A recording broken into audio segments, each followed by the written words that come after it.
빌립보서 4장 4절부터 7절까지 말씀입니다.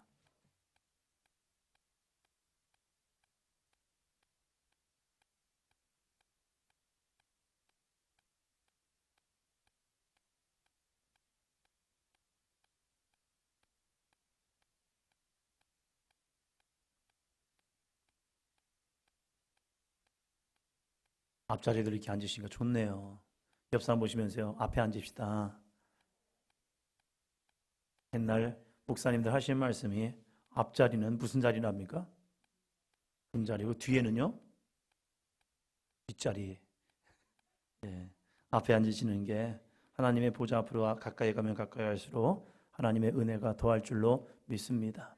그래서 우리가 입신을 할 때에 특징들이 있습니다. 입신을 할 때에 우리가 그냥 가만히 그냥 누워서 있는 것이 아니라 주의 보좌 앞으로 나아갑니다. 주님의 보좌 앞으로 더 나아갑니다. 더 가까이, 더 가까이.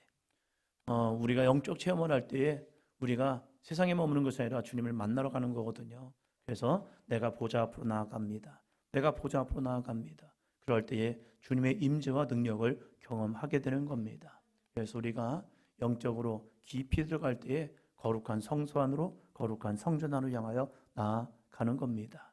이사야가 하나님의 거룩한 영광을 바라볼 때에 성전 앞으로 나아가는 겁니다. 에스겔도 마찬가지잖아요. 하나님께서 하나님의 천사가 그의 머리를 붙잡고 여호와의 성전으로 올라가게 하는 겁니다. 우리가 거룩한 성전 안에서 하나님의 음성을 듣게 되거든요. 여러분 교회 오시면 이왕이면 앞자리. 할렐루야. 예, 같이 믿음으로 선포하고 말씀 나누도록 하겠습니다. 같이 합니다. 아멘 할 때에 믿음의 문은 열립니다. 아멘 할 때에 축복의 문은 열립니다. 아멘 할 때에 기적의 문은 열립니다. 우리가 신앙생활 할 때 여러분의 아멘이 여러분의 입술에서 계속적으로 고백되시기를 축원합니다. 옆 사람 보면서요. 아멘에 승리합시다. 아멘, 아멘. 이것은요 참으로 아름다운 고백입니다. 졸다가도 아멘 해야 합니다. 왜 그러냐면 아멘은 우리가 할 수 있어가 아니라 주님의 말씀이 이루어지길 소망하는 귀한 믿음의 고백이기 때문입니다. 오늘 말씀 제목을 같이 읽겠습니다. 주 안에 있는 사람에게 주시는 은혜, 뭐죠? 기쁨입니다. 주 안에 있는 사람에게 주시는 은혜, 기쁨이라는 거예요. 우리가 신앙생활하면서 영적 게이지가 있습니다. 정말로 내 안에 주님이 계실까? 내가 지금 주님 안에 있는가? 이 영적 게이지가 있다는 거예요. 이 영적 게이지를 내가 되돌아볼 때에 그렇구나. 내가 지금 주님 안에 있구나 라는 것은요 영적인 기쁨이 있는 겁니다. 할렐루야. 그리고 내가 주님과 멀어졌다는 것은 뭡니까? 주님이 주시는 기쁨이 없었다는 사실이에요. 그래서 내 안에 지금 기쁨이 있는가?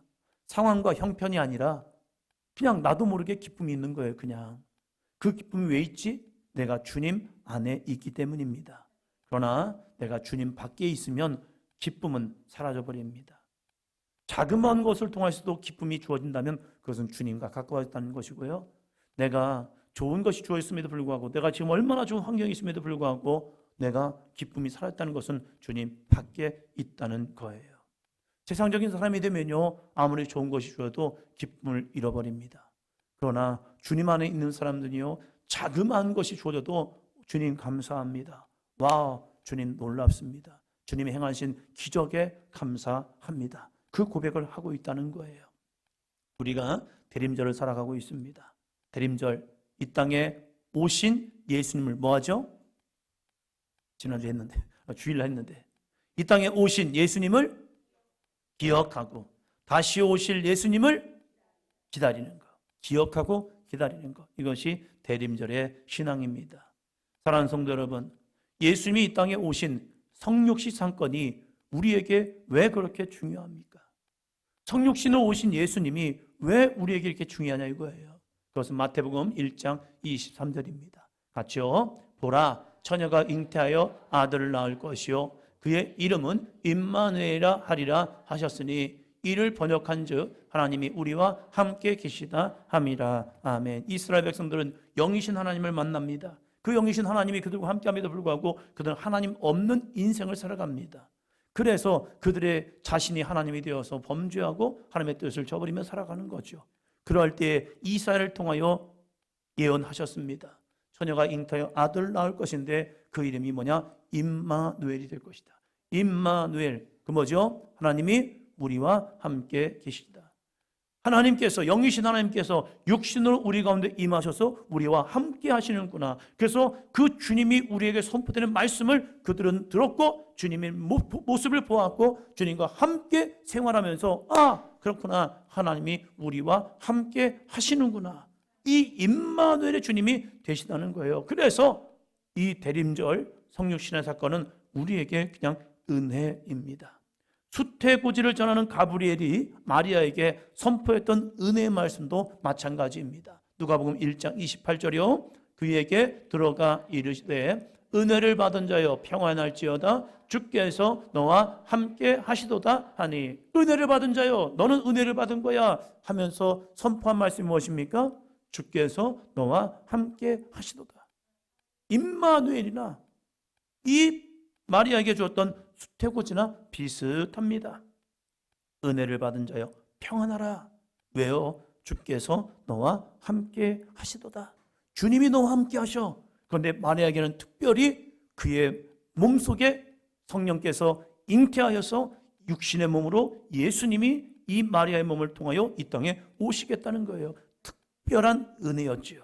그렇다고 그가 거룩한 여인은 아닙니다. 주님이 쓰신 아름다운 사람이죠. 그래서 우리는 그를 성모 마리아라고 이야기합니다. 하나님은 성전, 특별한 장소에만 계신 분이 아니라 바로 우리와 함께 계시기 위하여 이 땅에 오신 겁니다. 그 예수님께서 부활하시기 전에, 십자가에 달려 돌아가시기 전에 우리에게 약속하신 것이 있습니다. 육신으로 오신 예수님이 다시 우리 가운데 오시겠다는 거예요. 그것이 요한복음 14장 26절입니다. 같이 합니다. 보혜사 곧 아버지께서 내 이름으로 보내실 성령, 그가 너희에게 모든 것을 가르치고 내가 너희에게 말한 모든 것을 생각나게 하리라. 아멘. 영이신 하나님께서 육신의 몸으로 이 땅에 오셨습니다. 그 육신의 몸이 갖고 예수님께서 이제는 부활 승천하심을 통해서 가시는데, 가시는 것이 야 너희는 이제 나와 영원한 이별이야, 이게 아니라 보혜사 성령을 우리에게 보내주셔서 그분이 우리 가운데 오셔서 너희에게 모든 것을 가르치고 내가 너에게 말한 모든 것을 생각나게 하실 거야. 그 성령 하나님께서 어디 가운데 거하신다고요? 우리 가운데, 나의 가운데. 옆 사람 보면서요, 당신 안에도 성령이 함께 하십니다. 여러분 안에 또 성령님이 함께하고 계시다는 사실이에요. 그래서 임마누엘이, 영이신 하나님께서 우리와 함께 계셨음에도 불구하고 우리가 그것을 믿지 못하니까 성육신으로 이 땅에 오셔서 우리에게 친히 보여주셨고, 그 보여신 이후에 공간 속에 거하는 것이 아니라 물질, 이 육신의 몸을 가지고 이 땅에 거하는 것이 아니라 이제는 부활 승천하심을 통해서 영이신 성령님이 우리 가운데 오셔서 각 사람 위에 임하고 계시다는 겁니다. 우리는 언제나 주님 안에 거하는 삶이 될 줄로 믿습니다. 그래서 우리는 성령의 임재를 구해하고요, 성령의 충만함을 위하여 기도해야 합니다. 오늘 바울은 그 주님 안에 있는 자, 예수님 안에 거하는 사람에게 하나님이 주시는 놀라운 은혜에 대하여 세 가지를 우리에게 전하고 있습니다. 첫째, 같이 합니다. 주 안에 있는 자에게는 기쁨이 있습니다. 주님 안에 있는 자에 뭐가 있어요? 자, 오늘 말씀 4절을 봅니다. 빌립보서 4장 4절 같이 있습니다. 주 안에서 항상 기뻐하라. 내가 다시 말하노니 기뻐하라. 이것을 그냥 읽으면 그냥 주님 안에 있으면 기뻐하나 보다. 그럼 난 주님 밖에 있는데? 그것이 아니라 우리가 주님 안에 벌써 거하고 있다는 거예요. 사도 요한은 늘 고백하는 것이 뭐냐면 주님이 내 안에, 내가 주님 안에 거하는 삶. 이 삶이 정말로 믿음의 삶이요, 신앙의 삶이라는 거예요. 그러면 우리는 주님 안에 있기 때문에 뭐 해야 합니까? 기뻐해야 합니다. 그것도 항상 기뻐해야 한다는 겁니다. 여러분, 기쁨은 우리가 주님 안에 있는 자에게 주시는 주님의 거룩한 은혜의 삶입니다. 그래서 다른 환경, 상황, 여건이 아니에요. 그냥 주님 안에 있기 때문에, 우리가 주님 안에 있기 때문에 그냥 모든 일에 주님의 선하심과 은혜를 바라보면서 기뻐하는 겁니다. 할렐루야. 그것은 주님 안에 있는, 따라합니다, 영원한 구원, 영원한 소망, 주님의 동행하심, 이 세 가지가 있기 때문에 그래요. 내가 이 땅을 살아가면서 많은 것을 이루었기 때문에, 얻었기 때문에, 성취했기 때문에 기뻐하는 것이 아니라 주님 안에만 있는 특별한 것이 있는데, 그게 뭐냐면 영원한 구원이 주님으로 인하여서 나에게 주었다는 거예요. 그리고 우리는 저 영원한 천국을 소망하기 때문에 내 안에 기쁜 게 있잖아요. 그럼 믿을 구석이 있으면 그냥 기쁘잖아요. 집에 가면 맛있는 것이 있어. 이게 생각만 해도 애들은요, 기쁜 거예요. 그냥 엄마가 너 학교 갔다 오면 맛있는 거 해줄게 라고 하면 뭐 해줄 건데? 뭐 해줄 건데? 한데 엄마가 가장 좋아하는 내가 떡볶이를 해놓을게 하면, 이 아이가 떡볶이를 좋아한다면 집에 갈 생각하면 그냥 기쁜 거예요. 기쁜 거. 왜? 조금 있으면 엄마가 맛있는 음식을 해서 나를 기다리고 있을 거야. 이것을 기억하니까 그냥 기쁜 거예요. 그럼 아이들 물어보겠죠. 너 뭐 좋은 일 있니? 있지. 뭔데? 엄마가 나한테 이렇게 맛있는 거 해준다고 했어. 와, 좋겠다. 나도 같이 가면 안 돼? 가지 마. 이럴 수도 있고, 같이 가자. 그럴 수도 있겠죠. 이 아이는 집에 가면 그러한 목적이기 때문에, 소망이기 때문에 즐거운 거예요. 우리가 천국에 대한 소망이 있다면, 장차 가야 할 하나님의 나라에 대한 소망이 있다면, 우리는 이 땅에서의 삶이 그냥 그것 때문에 내 마음이, 감정이 오르락 내리락 하는 것이 아니라, 그 소망이 있는 자에게는 그냥 속에서 오는 기쁨이 있습니다. 또한 무엇보다도 임마누엘, 주님이 나와 함께 하신다는 동행하심의 은혜가 있기에 내 안에 기쁨이 있는 거예요. 옆에 한번 보시기 바랍니다. 누가 계시죠? 내 안에 계시다니까요. 내 옆에는 내 옆에 있는 사람이 있는 거예요. 주님이 내 안에 계시다니까요. 내 안에. 그 주님이 나를 인도하고 있다는 거예요. 그래서 우리는 고백하는 거죠. 선한 목자 되신 우리 주. 주님이 나를 선한 목자가 되어서 나를 인도하고 있다는 겁니다. 그것이 있기 때문에 우리는 기뻐할 수 있는 겁니다. 어렸을 때 엄마 손을 잡고 그냥 어디를 가든지 그냥 기쁜 거예요. 엄마의 손을 잡고 간다는 것만으로도 저는 그냥 기쁘더라고요. 그러면서 엄마와 함께 그 길을 걸어가면서 쫑알쫑알 얘기하면요, 너는 이렇게 말이 많니? 그래요. 그래도 그냥 기뻐하셔요. 혼자 가면 그냥 심심하게 가실 텐데 애가 옆에 따라다니면서 쫓아오면서 쫑알쫑알 계속 엄마 얘기하니까 엄마는 그냥 좋은가 봐요. 그래서 저를 잘 데리고 다니시더라고요. 주님도 우리와 동행할 때 우리는 어떻게 거하고 있을까? 주님, 말하지 마요. 가만히 있을게요 하고 입을 닫고 가만히 간다면 이게 얼마나 써먹쓰먹할까? 그런데 주님과 늘 대화하면서 주님 하면서 주님께 계속 이야기한다면 주님도 좀 가만히 있어 이러실까요? 아니면 그래 알았어 하면서 대화를 하실까? 사랑하는 성도 여러분, 그 주님과 교제를 하면요 기쁨이 있는 겁니다. 할렐루야. 둘째, 같이 합니다.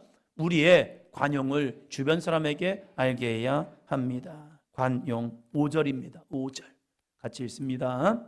너희 관용을 모든 사람에게 알게 하라. 주께서 가까우시니라. 여러분, 관용은요 너그러움, 온유함, 친절함, 배려 등을 포괄하는 그리스도인의 성품입니다. 옆에서 한번 보시면서요, 당신에게도 있습니다. 그리스도의 성품은 내가 만들어간 게 아니라 주님이 내 안에 거하시기 때문에 나오는 성품이에요. 근데 그것을 우리가 개발시켜내는 거죠. 다 주어졌지만 어떻게 그것을 잘 키워나가느냐. 그래서 그 사람이 진짜 그리스도인 같이 보이기도 하고, 때로는 저 사람이 교회를 다녀? 이런 경우도 있다는 말이에요. 바울은 우리에게 주님 안에 있는 사람들에게 관용이 있어야 한다는 거예요. 그 관용이 너그러움과 온유함과 친절함과 배려 등 이러한 마음들이 바로 그리스도인의 성품 관용이라는 겁니다. 바울은 이 관용을 모든 사람에게 알게 하라는 거예요. 신앙은 보여줘야 합니다. 내면에서만 있으면 안 됩니다. 신앙은 다른 사람들에게 비춰줘야 합니다.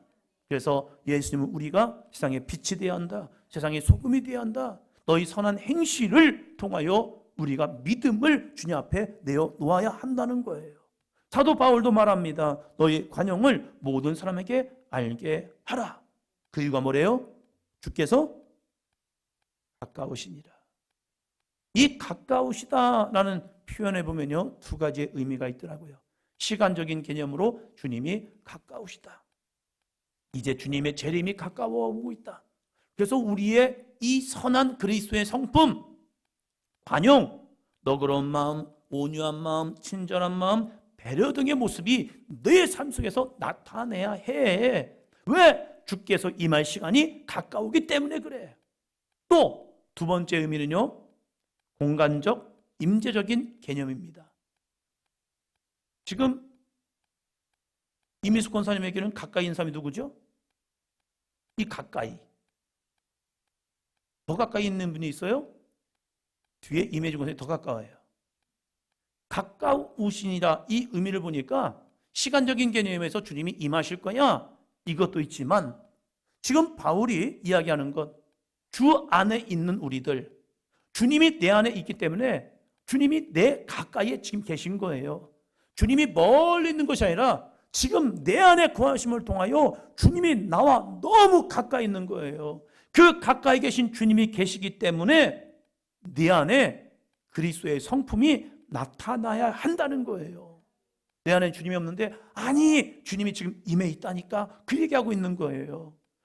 주 안에서 항상 기뻐하라고 했던 이 바울이 지금 주께서 가까우시니라, 이 가까이 계시니까 너희 가운데 그리스도의 임재를 통한 관용, 네가 지금 주님 안에 있기 때문에, 주님이 너와 지금 가까이 오기 때문에 너의 관용을 다른 사람들에게 보여지게 해 라고 이야기하고 있는 겁니다. 여러분에게는 주님이 지금 가까이 계십니다. 여러분의 말이, 여러분의 행동이, 여러분의 삶이, 여러분의 모든 삶 속에서 주님의 관용이 나타나기를 주의 이름으로 축원합니다. 주님의 거룩한 성품, 너그러워지시고요, 온유해지시고요, 친절하시고 믿음 안에서 배려할 수 있는 거룩한 삶도 되시기를 주의 이름으로 축원합니다. 왜요? 내 안에 주님이 가까이 계시기 때문입니다. 세 번째, 셋째, 같이 합니다. 염려하지 말고 기도하는 것입니다. 주님이 내 안에 있는 사람들, 주 안에 있는 사람들은 염려하지 말고 기도하는 것이다 라고 말씀하고 있습니다. 믿음의 사람은 문제 앞에서 염려를 기도로 바꾸는 사람입니다. 그리스도인은 문제 앞에서 염려를 뭘로 바꿔요? 염려를 기도로 바꾸는 거예요. 내 안에 염려가 될 때에 아유 큰일 났네, 염려하는 것을 끝난 것이 아니라 우리는 그러므로 기도하는 겁니다. 우리는 문제가 생겼을 때, 질병이 찾아왔을 때, 경제적인 어려움이 있을 때에 우리는 문제를 매몰되지 않고 믿음으로 고백해야 합니다. 제가 앞에 하면 여러분은 그러므로 기도합시다. 쉽죠? 따라 보세요. 시작. 이거 하면 돼요. 큰일 났어요. 질병이 생겼어요. 아파요. 문제가 생겼어요. 팔이 부러졌네요. 자녀가 속을 썩여요. 경제적인 어려움이 생겼어요. 사고 날 뻔했어요. 제 아내는 사고 날 뻔했는데 당신 감사금 해야겠대요. 왜? 사고 나면 돈 벌어주지 않은데 사고를 쑥 피했거든요. 그랬더니 당신 감사금 하라고 그러는 거예요. 아, 좋구나. 우리가 어떠한 문제를 만나든지 문제를 만났을 때 뭐 한다고요? 사도 바울은 우리에게 이렇게 말하고 있는 겁니다. 6절 같이 합니다. 아무것도 염려하지 말고 다만 모든 일에 기도와 간구로 너희 구할 것을 감사함으로 하나님께 아뢰라. 아무것도 염려하지 말고, 염려는 주님께 맡기는 거죠. 염려를 맡기고 다만 모든 일에 뭐요? 기도와 간구. 기도에 대한 두 가지 표현이죠. 기도, 간구. 비슷한 말인데 다른 표현으로 했을 뿐이에요. 기도와 간구로 너희 구할 것을 감사함으로 하나님께 아뢰라. 감사함으로 아뢰라. 왜요? 하나님은 우리의 기도 가운데 뭐 하시기 때문에요? 응답하시기 때문에. 하나님 우리의 기도 가운데 반드시 응답하십니다. 우리는 또 이 생각해요. 나는 기도했는데 응답이 없던데. 내 뜻대로 안 된 거지 하나님은 응답하신 겁니다. 내가 원하는 대로 안 됐을 뿐이지 하나님 우리에게 응답하신 거예요. 응답이라는 것은 내가 기도했더니 돈이 생기고 문제가 해결되고 아픈 것이 낫고 자녀가 순종의 자녀로 바뀌는 것입니까? 아니에요. 기도해도 해결되지 않는 것처럼 보이는 경우가 있지만 하나님은 분명히 응답하고 있다는 거예요. 여러분, 눈앞에 문제가 해결되지 않으면 응답하는 것이 아닌 것이 아니라는 거예요. 응답은 무엇이냐? 바울이 우리에게 하나님이 우리가 믿음으로 기도하고 염려하지 않고 다만 모든 일에 기도와 간구로 너희 구할 것을 감사함으로 하나님께 아뢰면 기도가 응답이 되는데 그 응답은 무엇이냐? 7절이에요. 7절 같이 합니다. 그러므로 모든 지각에 뛰어난 하나님의 평강이 그리스도 예수 안에서 너희 마음과 생각을 지키시리라. 모든 지각에 뛰어난 하나님의 평강이, 모든 지각, 모든 섭리, 모든 상황 속에서 뛰어난 하나님의 평강이 하나님이 가장 선한 것으로 우리를 오늘도 인도하고 계시다는 거예요. 그것을 신뢰하는 자에게 주시는 은혜가 뭐냐면 하나님의 평강이요. 그 하나님의 평강이 임할 때에 우리는 이러한 고백을 합니다. 여호와는 나의 목자이십니다. 다윗은 모든 문제가 자기가 원하는 대로 해결된 게 아닙니다. 여전히 문제가 도사리고 있었고 그는 죽음의 문턱을 오락나락 했었고요. 그는 정말로 많은 어려움 속에 끊임없이 왔었습니다. 그러나 그는 고백하는 것은 내가 주님 안에 있고 주님이 나의 선한 목자가 되어서 나를 인도할 때에 그 안에 주시는 하나님의 평강이 있는 겁니다. 그래서 그리스도 예수 안에서 너희의 마음과 생각을 지켜주심을 통해서 그가 낙심하여 넘어지거나 쓰러지거나 좌절하지 않고 여전히 하나님을 붙드는 믿음의 삶이 된 거예요. 그것이 하나님이 주시는 거룩한 응답이었다는 사실입니다. 죽음 가운데 다윗도 죽었어요. 문제 앞에서 때로는 빠져들 때도 있었어요. 자기 아들 압살롬이 죽지 않기를 원했지만 그의 아들 압살롬이 죽었어요. 내가 원하는 대로 응답되어서 그것이 하나님의 응답입니다 라고 말하는 것이 아니라 하나님이 가장 선한 모습으로 나를 인도하심을 신뢰하며 오늘 내가 기도한 것이 방향이 다른 방향으로 하나님이 응답하셨다 할지라도 우리는 낙심하거나 좌절하거나 실망하지 않는 이유는 하나님의 평강이 그럼에도 불구하고 내 안에 주어졌어요. 내가 아픈 것을 놓고 기도를 했는데 여전히 나는 아파요. 그래서 하나님이 나에게 응답하지 않는 것이 아닌가? 그런데 주님 안에서 깨닫는 게 있는 거예요. 바울이 그러잖아요. 자기에게 있는 육체의 가시를 놓고 그는 3번 기도하였다. 3번이라는 것은 1번, 2번, 3번이라고 아니라고 말씀을 드리잖아요. 그는 정말로 응답될 때까지 완전하게 기도했다. 그런데 하나님이 주신 응답이 뭐냐면 내 은혜가 내게 족하다. 약한 것이 너에게 은혜야. 아, 그렇구나. 내가 원하는 대로 되는 것이 아니라 하나님의 응답하심을 보니까 아, 그렇구나. 이것이 은혜라는 거구나. 그 은혜의 모습을 듣게 되니까 내 안에 더 이상 이 문제가 육체의 가시가 내 마음을 흔들어 놓는 것이 아니라 하나님이 주시는 평강이 그에게 임해버린 거예요. 그래서 그리스도 안에서 내 마음과 생각을 붙들어 주시니까 와우, 평화로구나. 평강하구나. 내 안에 주님이 주시는 은혜가 있는 거구나. 그럼에도 불구하고 나는 주님의 은혜 가운데 붙잡힌 사람이구나. 할렐루야. 그 이유를 알게 된 거예요. 아, 변한 것은 없어요. 변한 것은 없는데 하나님이 우리의 마음과 생각을 지켜주심을 통하여서 주님이 주시는 평안과 은혜와 기쁨, 감사가 넘쳐나는 겁니다. 한 쉬운 예를 들어보겠습니다.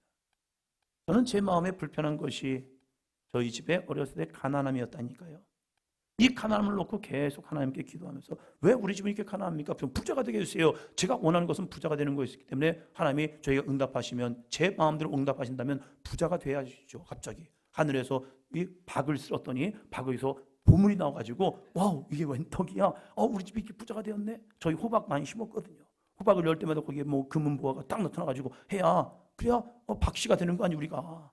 그게 잘 되는 거죠. 그런데 그렇게 기도하는데 하나님이 주신 응답은요, 뭔지 아십니까? 야, 너 때문에 그런 거야. 너를 이 땅에 보내기 위해서 네 엄마와 네 아빠를 만나게 한 것이 하나의 방법이 뭐냐면 가난이라는 거였어. 그래서 네 엄마와 네 아빠가 만날 수 있는 상황, 네가 한번 생각해 보겠니? 네 아빠와 네 엄마가 이 동네에서 만날 수 있는 경우가 얼마나 되겠니? 없죠. 없어요. 13살 된 차이가 나는 관계 속에서 어떻게 만납니까? 차이가. 그런데 하나님 이 관계를 만나게 해주신 거예요. 그 만남을 통해서 저희 삼형제를 하나님이 이 땅에 보내신 거예요. 아, 그렇구나. 이게 은혜구나. 변한 건 하나도 없었어요. 그런데 그리스도 예수 안에서 제 마음과 생각을 바꿔주시니까 이게 은혜라는 거구나를 깨닫게 되고 더 이상 제 안에 이걸 가지고 불평하거나 원망하거나 하나님 왜 이러세요? 이게 뭐예요? 라고 하는 것이 아니라 그걸 받아들이고 아, 주님이 주시는 평강이 임하니까 그때부터는 우리의 집은 이래요. 근데 이것이 뭔지 아십니까? 하나님이 저를 보내기 위한 하나님의 거룩한 계획이었다는 사실이에요. 아, 그러면서 이것을 또 다른 간증의 모습으로 하고 있는 거예요. 오늘 나의 아픔이 주님이 나를 만나는 통로가 된다면 그 아픔은 여전히 내 안에 있다 할지라도 그것은 내 안에 주시는 주님이 주시는 평강이 될 수 있다는 거예요. 나의 연약함이 세상 사람들에게는 왜 너는 그랬니? 라고 손가락질할 수 있지만 아니요. 내가 그걸 통해서 하나님을 만나게 된다면 그 만남이 더 이상 만나는 해서 더 이상 그것은 내 안에 수치와 어려움이 아니고 부끄러움이 아니라 그리스도 예수 안에서 너희 마음과 생각을 지켜주심을 통하여 하나님의 평강이 내 임함을 통해서 나는 세상에 어떤 누구라도 기쁜 자가 될 수 있다는 거예요. 그래서 사도 바울은 이렇게 말하는 겁니다. 주 안에서 항상 기뻐하라. 내가 다시 말하노니 기뻐하라. 주님 안에 있으면 바로 그 마음이 주어지는 거야. 가난이, 문제가, 아픔이, 질병이 더 이상 내 마음을 요동케 해서 너를 주눅들게 하는 것이 아니라 그 그리스도 예수 안에서 너희 마음과 생각을 지켜주심을 통해서 뭐가 임한다고요? 하나님의 평강이.